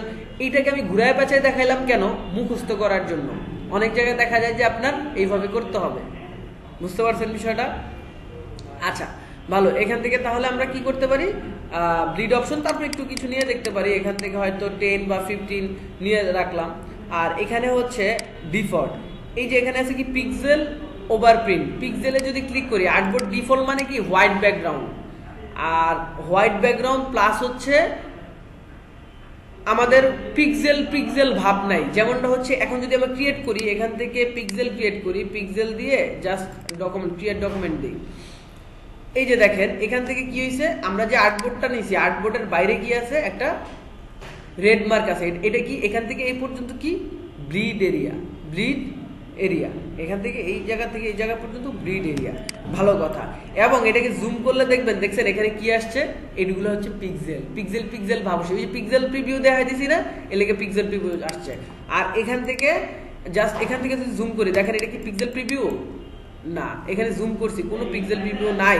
আচ্ছা তার মানে এই যে এখান থেকে আমরা জুম ইন জুম আউট করলে কি, জুম করলে পিক্সেল প্রিভিউ চলে আসে। আর এইগুলো এক একটা পিক্সেল, এই হলো এক একটা পিক্সেলের সাইজ। বুঝতে পারছেন? এইগুলো এক একটা পিক্সেল সাইজ। আচ্ছা ভালো কথা, এইটা হচ্ছে আমরা এখান থেকেও করতে পারি। এখান থেকে যদি জাস্ট আমরা এই ইয়েতে যাই, উইন্ডোতে যাই, আচ্ছা উইন্ডোতে না, ভিউতে যাই, যাওয়ার পরে দেখেন এখানে পিক্সেল প্রিভিউ। আমি ওই যে আর্টবোর্ডের মধ্যে পিক্সেল প্রিভিউ সেট আপ করে দিয়েছি, এখানে পিক্সেল প্রিভিউ হচ্ছে। ওখানে কিন্তু আরেকটা অপশন ছিল, এখান থেকে যদি উঠাই দিই তাহলে আর পিক্সেল প্রিভিউ থাকবে না। এখান থেকে জুম করলেও পিক্সেল প্রিভিউ আর থাকবে না।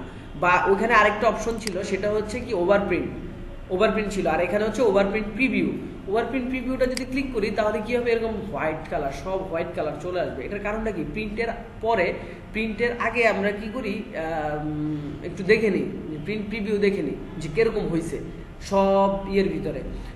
এই জন্য আমরা কি করতে পারি, মাঝে মাঝে ওভারপ্রিন্ট প্রিভিউটা ইউজ করি। যাই হোক, এটা আমি ক্লিক করে উঠাই দিলাম, তার মানে সব এখান থেকেও সেট আপ করা যেতে পারে। ভালো কথা, এখান থেকে সেট আপ করলাম। এই যে এখন রেড মার্কটা চলে আসছে, এখন রেড মার্কটা হয়তো আমার আরেকটু বড় প্রয়োজন হতে পারে, বা আরেকটু কম প্রয়োজন হতে পারে, বা হচ্ছে আমাদের প্রয়োজন নাই। সেক্ষেত্রে কি করব, এই যে এখানে ডকুমেন্ট সেট আপ আছে, ডকুমেন্ট সেট আপে যাওয়ার পরে আমরা কি করতে পারি, এই যে এখান থেকে ব্লিড অপশন, এখান থেকে যদি 0 করে দিই তাহলে কি হবে, চলে যাবে। এখানে কিন্তু ছোট বড় করার অপশন নাই। আর্টবোর্ড ছোট বড় করার অপশন আছে কোনো? আছে? নাই। এখন আর্টবোর্ড তো আবার বড় ছোট করে, এমন মনে করেন আমি ভুলে আর্টবোর্ড একটা নিছি, আমার আর্টবোর্ড নেওয়ার দরকার ছিল আর 4-5টা, সেক্ষেত্রে কি করা যেতে পারে? সেক্ষেত্রে আমার উইন্ডোতে যেতে হবে, যে এই যে আর্টবোর্ড টুলস, এই আর্টবোর্ড ক্লিক করলে এই যে আর্টবোর্ড চলে আসছে, এই যে আর্টবোর্ডটা চলে আসে, আমি এটা কেটে দিই। এই যে এখানে আছে আর্টবোর্ড, আর্টবোর্ডই তো নিয়েছিলাম না? আচ্ছা, এই যে এই যে এটা হচ্ছে আর্টবোর্ড। হ্যাঁ, আর্টবোর্ড ক্লিক করলাম, আর্টবোর্ড ক্লিক করলে আর্টবোর্ডটা চলে আসবে। হয়তো বা আপনাদের এরকম আর্টবোর্ড ক্লিক করার পরে বাইরে চলে আসতে পারে। আপনি কি করবেন, এখান থেকে ধরে ড্র্যাগ করে এখানে নিয়ে এসে ছেড়ে দিলেন। ছেড়ে দিলে কি হলো, এখানে ফিক্সড হয়ে যাবে। আমার এখানে ক্লিক করলে এই যে দেখেন আর্টবোর্ড কয়টা আছে, একটা। এখন আপনার যদি প্রয়োজন হয় আরো কয়েকটা বাড়াবেন, তাহলে এখান থেকে ক্লিক করবেন বেড়ে যাবে। ঠিক আছে? এখন যদি মনে হয় যে না একটা বেশি নিয়ে ফেলছি, এটাকে ডিলিট করে দেন, একটাকে ডিলিট করে দিলেন। এই 1 নাম্বারটা যাবেন, 1 নাম্বারটা আমি হ্যাঁ অবশ্যই, এই যে এখান থেকে আমি জাস্ট এখান থেকে আমি ক্লিক করব। ক্লিক করলে এই যে দেখেন এখান থেকে আমি জাস্ট ওরিয়েন্টেশনটা চেঞ্জ করে দিই, তাহলে কি হচ্ছে, বা এখান থেকে সাইজ ছোট বড় করে দিই, পজিশনটা আরো পিছাই দিই, যদি আরো কমাই দিই তাহলে কি হবে, এদিকে চলে আসবে। ঠিক আছে? এখান থেকে সব করা যাবে। বুঝা গেল বিষয়টা? আচ্ছা, ভালো কথা। এখান থেকে তাহলে আমরা এই যে এডিট করতে পারি, সব করতে পারি, আর এখান থেকে ব্লিড অপশন দিতে পারি। এক একটা কিন্তু এক এক জায়গায় বুঝতে হবে আমাদের। হ্যাঁ, যদিও আমাদের এতগুলো প্রয়োজন নাই, আমরা এখান থেকে 1 নাম্বারটা ডিলিট করে দিই। আচ্ছা, যাই হোক, এখন এইটা 1 নাম্বার। আচ্ছা, ভালো কথা, আর্টবোর্ড নিলাম। এখন কিছু প্রবলেম হতে পারে। কি ধরনের প্রবলেম? প্রথম অবস্থায় আমাদের এখান থেকে দেখা যায় কিছু টুলস বাইরে থাকতে পারে নতুন অবস্থায়, বা অন্যরকম থাকতে পারে। যেমনটা হচ্ছে এখানে দেখেন আমার একটা ডকুমেন্ট সেট আপ করা আছে পিওডি ব্যাচ 3। আচ্ছা, ভালো কথা, এখানে সবসময় থাকবে এসেনশিয়াল থাকবে। এসেনশিয়ালে যদি আমরা যাই, এখানে অনেকগুলো টুলস থাকবে, আপনাদের ডিফল্ট অবস্থায় অনেকগুলো টুলস থাকবে, কিন্তু এতগুলো টুলস তো আপনাদের প্রথম অবস্থায় প্রয়োজন হবে না। হবে? হ্যাঁ, হবে না। সেক্ষেত্রে কি করতে হবে, প্রথম অবস্থায় আপনারা একটা ওয়ার্ক স্পেস তৈরি করবেন, নিউ ওয়ার্ক স্পেস। এই যে এখান থেকে ওয়ার্ক স্পেস তৈরি করবেন, এখান থেকে মনে করেন ব্যাচ কত 15, ওকে দিলাম।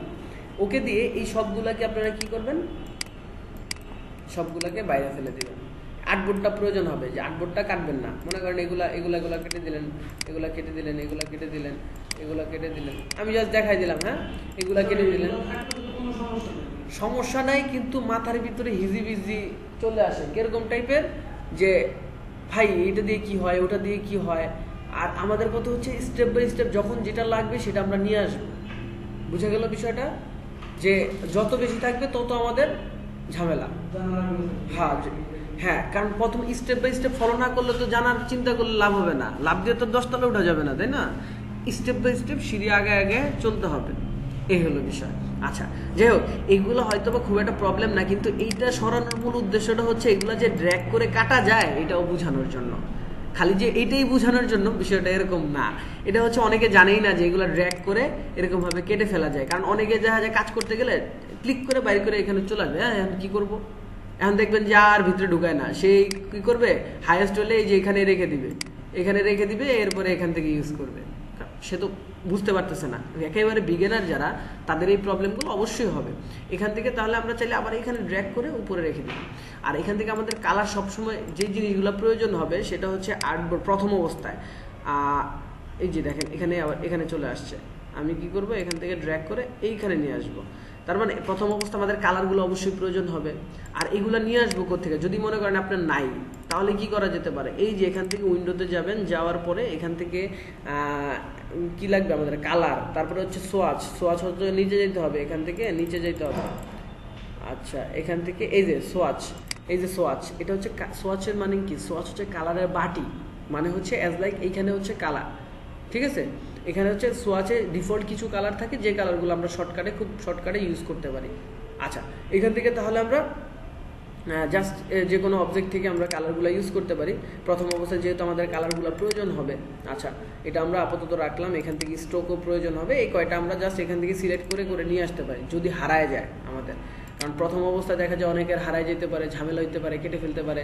যেমন অনেকের এই প্রবলেম হয়, ড্র্যাগ করছে, এখন বাইরে করছে, এখন কি করবে, এখন বুঝতে পারতেছে না, এরকম অনেক হয়। হ্যাঁ, আচ্ছা ভালো কথা, এটাকে ধরে জাস্ট এরকম এটাকে এই সাইডে ড্র্যাগ করে আনলে দেখেন ব্লু কালারের একটা লাইন চলে আসবে, ছেড়ে দিলে কি হবে, এটাকে ফিক্সড হয়ে যাবে। হ্যাঁ, এখন এরকম হইতে পারে যে এটা এখান থেকে রিমুভ করে দেওয়া যেতে পারে।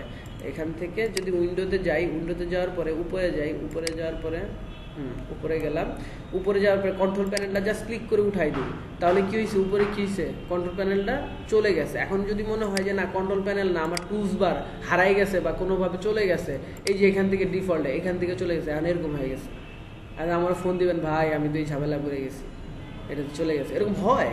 আচ্ছা ভালো কথা, এখান থেকে উইন্ডোতে যাব, আমরা কন্ট্রোল প্যানেল ক্লিক করলে কন্ট্রোল প্যানেলটা চলে আসবে, আর এখান থেকে টুলস বারের ডিফল্টভাবে ক্লিক করলে ডিফল্টে ক্লিক করলে চলে আসবে, কোনো প্রবলেম নেই। এখান থেকে এই যে এখানে পাথফাইন্ডার চলে আসছে, এখানে পাথফাইন্ডার চলে আসছে বলতে এখানে কিছু প্যাকেজ আছে, মোবাইলের প্যাকেজ আছে না, ওরকমের মতো মোবাইলের প্যাকেজের মতো আছে, যে আপনি যদি এখান থেকে জাস্ট মনে করেন পাথফাইন্ডার ক্লিক করলেন, পাথফাইন্ডার ক্লিক করলে কি হয়ে যায় যে এখানে দেখবেন পাথফাইন্ডার অ্যালাইন ট্রান্সফর্ম এটি চলে আসছে, যদিও এইটা এখানেও থাকতে পারতো, এখানেও থাকতে পারতো, যে বলতে পারেন যে ভাই এখানে না এখানে কেন, এখানে সুবিধার জন্য আমরা মাঝে মাঝে যে কত জায়গায় নেই এটা আসলে বলা মুশকিল, যখন যে জায়গায় মন চায় তখন আমরা ওই জায়গায় নিয়ে যাই, এখানে রাখি এখানে রাখি, কালারের ইয়েগুলা ড্র্যাগ করে, হ্যাঁ কাজের সুবিধার্থে যখন যেভাবে আমরা এই যে এই জায়গায় রাখি, মানে ডিজাইনের সময় মনে করেন যে একবারে আলাদা করে যেভাবে ইচ্ছা সেভাবে করলাম, আচ্ছা একটু রাফভাবে করলাম আর কি। আচ্ছা যাই হোক, এখান থেকে আবার এখানে দিয়ে দিলাম, এখান থেকে এখানে থাকলো, আর ডিফল্টভাবে এখানেই থাকে। হ্যাঁ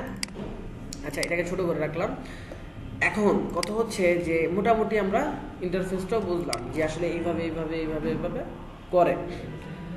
এরপরে প্রথম যখন আমরা আসবো ইলাস্ট্রেটরে, প্রথম যে টুলসটা, সেই টুলসটা কোন টুলস খেয়াল করছি আমরা একবারও, এই যে এখানে যদি আমরা যাই, কি আছে টুলসের নাম, সিলেকশন টুল। সিলেকশন টুল, এটা শর্টকাট কি, ভি। প্রথমেই কিন্তু শুরু হয়ে গেছে। হ্যাঁ, প্রতি ক্লাসে যদি 3-4টা করে মুখস্থ করি, শর্টকাট কি হচ্ছে 15টা, সারাক্ষণ লাগাইলো 15টার বেশি শর্টকাট কি প্রয়োজন হয় না। 4টা ক্লাসের মধ্যে 15টা যদি মুখস্থ হয়, কোনো ঝামেলা আছে আমার, কাজ তো মনে করেন যে স্পিড হয়ে যাবে, কারণ হচ্ছে আমাদের কাজ করে অভ্যাস শর্টকাটে, শর্টকাট ছাড়া কাজ করে মজা নাই, স্লো হয়ে যাবেন। আমি নিজে স্লো হয়ে গেছি ক্লাস নিতে নিতে, আমার হাত অনেক ফাস্ট ছিল, এখন মনে হইতেছে একটু আস্তে আস্তে স্লো হচ্ছি, কারণ ক্লাস নিতে গেলে তো মানে বারবার বুঝানোর জন্য বারবার আমার ওই টুলসগুলো দেখাই দিতে হয়। আচ্ছা যাই হোক, তারপরও শিখাই দিই। 4 নাম্বার ক্লাসের পর থেকে কিন্তু ঝামেলায় পড়ে যাবেন, তখন আমি শর্টকাট ছাড়া কাজ করি না খুব একটা। 4 নাম্বার ক্লাসের পরে তো প্রজেক্ট শুরু হয়। এখন প্রজেক্টের ভিতরে যদি মনে করেন আগে যদি শর্টকাটগুলো না মুখস্থ করেন, তাহলে ধরা খাই যাবেন, সত্যি কথা ধরা খাই যাবেন, কারণ বুঝতে পারবেন না যে ভাই কী করে না করে, খালি কোশ্চেন করবেন, কন্ট্রোল থেকে কন্ট্রোলে চলে গেলাম, তখন তো মনে করেন আপনি দেখলে বুঝবেন। হ্যাঁ, সেক্ষেত্রে একটা বুদ্ধি আছে কি, এই টুলসের ভিতরে তাকাইলেই বোঝা যাবে যে কোন টুলসে ভাই আছে কি, এরকম না। এই যে দেখেন, আমি যদি ভি প্রেস করি কোন জায়গায় চলে আসবে, এই সিলেকশন টুলে চলে আসবে, যদিও ডিফল্টভাবে এখানেই থাকে। আর এই সিলেকশন টুলটার কাজ কি, অবজেক্ট মুভ করা, মানে যে কোনো অবজেক্টকে মুভ করব আমরা। আরও কিছু কাজ আছে, যদিও যে কোনো অবজেক্ট মুভ করার জন্য আমাদের কি সিলেকশন টুলটা প্রয়োজন হয়। আমি মনে করেন যে এখান থেকে রেক্টেঙ্গুলার টুলটা, এই রেক্টেঙ্গুলার টুল, এই যে ছোট ছোট অ্যারো দেখতেছি আমরা, তাই না, এই ছোট ছোট অ্যারোর মাধ্যমে কি এখানে ক্লিক করে ধরে রাখলে তার মানে এটার ভিতরে আরও টুলস আছে। এখান থেকে আমি রেক্টেঙ্গুলার টুলটা নিলাম, রেক্টেঙ্গুলার টুলটা এখন আপাতত শর্টকাট শিখাবো না, কারণ এটা আপাতত আসে না এখন, ঠিক আছে। এই যে একটা অবজেক্ট ক্রিয়েট করলাম, জাস্ট ড্র্যাগ করে একটা অবজেক্ট ক্রিয়েট করলাম। এখন এই যে এখান থেকে আবার ড্র্যাগ করে অবজেক্ট ক্রিয়েট করলাম। এখন ক্লিক করলে এগুলা কিন্তু মুভ করা যাচ্ছে না। আমি যদি এটা চাই মুভ করতে, তাহলে কই যেতে হবে, আমার এখানে সিলেকশন টুলে যেতে হবে। সিলেকশন টুলে যদি আমি মুভ করি তাহলে মুভ হবে, এছাড়া কিন্তু মুভ হবে না। মুভ হয়েছে আর এছাড়া মুভ হবে না। সেক্ষেত্রে আমাদের কি করতে হবে, এই যে মনে করেন এই টুলসে থাকা অবস্থায়, আবার শর্টকাট যদি চাপি ভি, কোথায় চলে গেল, সিলেকশন টুলে চলে গেল। এইবার আমরা চাইলে আবার মুভ করতে পারি, মানে শর্টকাট মুখস্থ করতেই কিছু করার নাই। শর্টকাটের লোকজনের কাছে এসে বলছেন শর্টকাট তো শিখতেই। যাই হোক, আচ্ছা এখান থেকে তাহলে আমরা এখন কথা হচ্ছে যে প্রথম অবস্থায় কয়েকটা টুলসের ক্ষমতা জেনে নিই। সর্বপ্রথম ক্ষমতাধারী লোক সেটা হচ্ছে সিলেকশন টুল। সিলেকশন টুল সবচেয়ে বেশি ক্ষমতাধারী। কেমনে ক্ষমতাধারী বলতে পারেন, ভাই সিলেকশন টুল কেমনে ক্ষমতা হইল, সব টুলসের তো একই রকম, সিলেকশন টুলও তো একটা কাজ, অন্য টুলসেরও একটা কাজ। হ্যাঁ, সেক্ষেত্রে করতে পারি আমরা এখান থেকে যদি আমরা সাপোজ দ্যাট এই টুলসটাই আছে, আমরা এই টুলসে থাকা অবস্থায় যদি অন্য একটা কাজ সম্পাদন করে আবার এই টুলসে থাকতে চাই, বুঝছি কথাটা না বুঝি নেই? মনে করেন এই টুলসে তো আছি, তাই না? আমরা কি এই টুলসে আছি না? কাজ কি এই টুলসেরই তো হবে, অন্য কোনো টুলসের হবে? এখন যদি আপনার মনে হয় যে না আমার আরেকটা এরকম অবজেক্ট প্রয়োজন হবে আগে থেকে, মানে এটা কিন্তু পরের ঘটনা আগে কইলাম, পরের ঘটনা আগে বললাম, এখন এটারে ব্যাকে চলে যাই। ব্যাকে কেমনে গেলাম ওটা পরে শিখবো, ঠিক আছে? এরকম একটা অবজেক্ট ক্রিয়েট করব। এখন বারবার এই সিলেকশন টুলে আসবো, এইটাকে উপরের দিকে একটু মুভ করার প্রয়োজন ছিল, করলাম। আবার কি এখানে একটা অবজেক্ট ক্রিয়েট করার দরকার, এই করলাম। এটা স্লো মোশনে দেখাইলাম, তাই না? স্লো মোশনে দেখাইলাম। এখন এইটা যদি এইভাবে না করে আমি এইভাবে করি, যে এই টুলসে আছে, মনে করেন এই টুলসেই আছে, এখানে ক্রিয়েট করলাম, কন্ট্রোল চেপে সিলেকশন দিয়ে উপরে নিলাম, আবারও ছেড়ে দিলাম, ওই টুলস দিয়ে ক্রিয়েট করলাম, কাজ হয়েছে?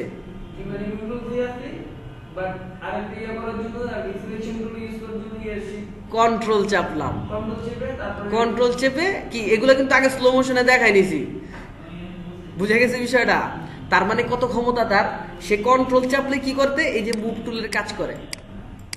কিন্তু ছেড়ে দেন, কোন টুলস আছে? এই টুলসটাই চলে আসছে, কন্ট্রোল চাপলে আমি জাস্ট সিলেকশন টুলের কাজগুলো করতে পারবো। এরকম কিছু ক্ষমতাধারী টুলস আছে, যেমনটা হচ্ছে হ্যান্ড টুল।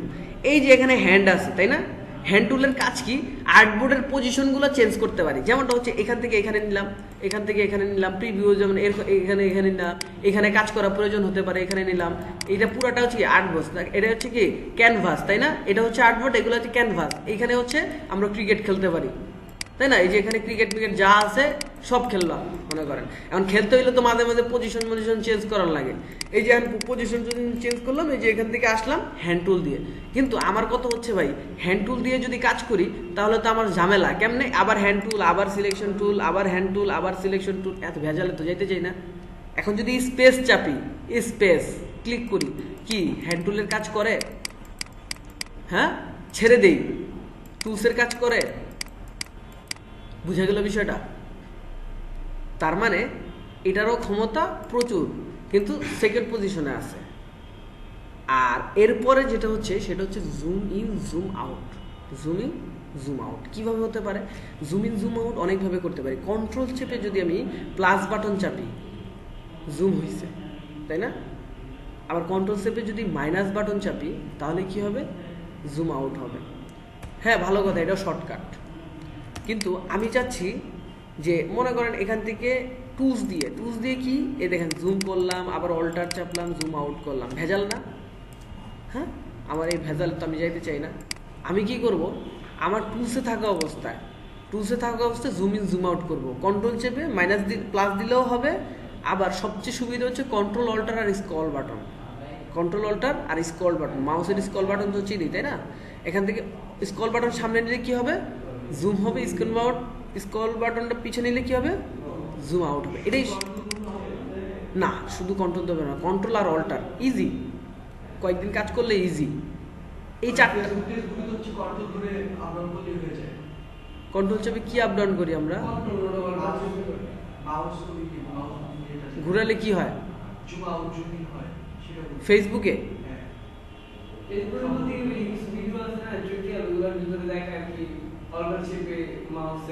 আচ্ছা, যাই হোক, ওটার সাথে এটা কিন্তু পরিপূর্ণভাবে মিলবে না। হ্যাঁ, 100% মিলবে না। এটা একটু বুঝে শুনে কাজ করতে হবে। এটার সাথে কেন, ফটোশপের সাথেই এটার অনেক ঝামেলা হয়ে যায়, মিলে না। ঠিক আছে, আচ্ছা যাই হোক, ফটোশপে আমরা অন্যভাবে করবো। ফটোশপে করি কন্ট্রোল আর স্পেস বার যদি ধরি এখান থেকে, তাহলে দেখছেন জুম করা যায়। ফটোশপে এইভাবে জুম করি।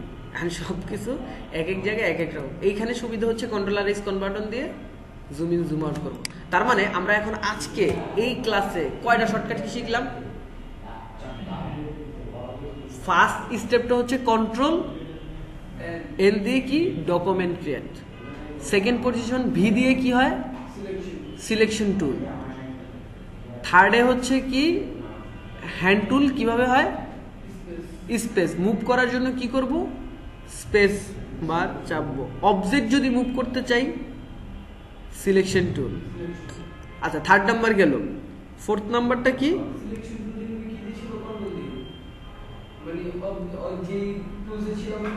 কন্ট্রোল দিয়ে। হ্যাঁ, 4টা না 5টা শিখছি। আচ্ছা, টুলসে, যে কোনো টুলসে থাকা অবস্থায় আবার যদি সিলেকশন টুল আনতে চাই তাহলে কি করতে লাগবে? কন্ট্রোল চাপা লাগবে। তার মানে এটা কি 4টা হয়েছে। আরেকটা কি? জুম ইন জুম আউট কিভাবে করব বলেন তো? স্ক্রল বাটন, কন্ট্রোল অল্টার আর স্ক্রল বাটন। তার মানে 5টা শর্টকাট আজকেই শিখে ফেলেছি। কষ্ট হয়েছে খুব? আমার তো মনে হয় না কষ্ট হয়েছে। আচ্ছা, যাই হোক, ইনশাল্লাহ আমরা পারবো। আজকে ক্লাস খুব বেশি দূর নিলাম না, এতটুকুই, খুব বেশি হবে না, এরকমই নেওয়ার চেষ্টা করবো। অল্প নিব, কিন্তু অল্পের ভিতরে যেন কাজগুলো কমপ্লিট হয়। প্রথম টুলসের কাজ কয়েকটা এরকমই যাবে, এরপরে কিন্তু অত্যাচার শুরু হয়ে যাবে। কালকে থেকেও কিন্তু অত্যাচার শুরু হয়ে যাবে কম বেশি। যাই হোক, একটু রেডি হয়ে আসি। এগুলো যদি আবার না মুখস্থ করি, বাসায় যায় না দেখি বারবার, আর যদি কষ্ট হয় ওগুলো লিখে রাখবো যে কোনগুলা ভাই বা স্যার কোনগুলা বললো যে ইম্পর্টেন্ট, হ্যাঁ, ওইগুলো কি মার্ক করে রাখলাম। বুঝে গেল বিষয়টা? আচ্ছা, তাহলে আজকের জন্য আল্লাহ হাফেজ, সবাই ভালো থাকবেন।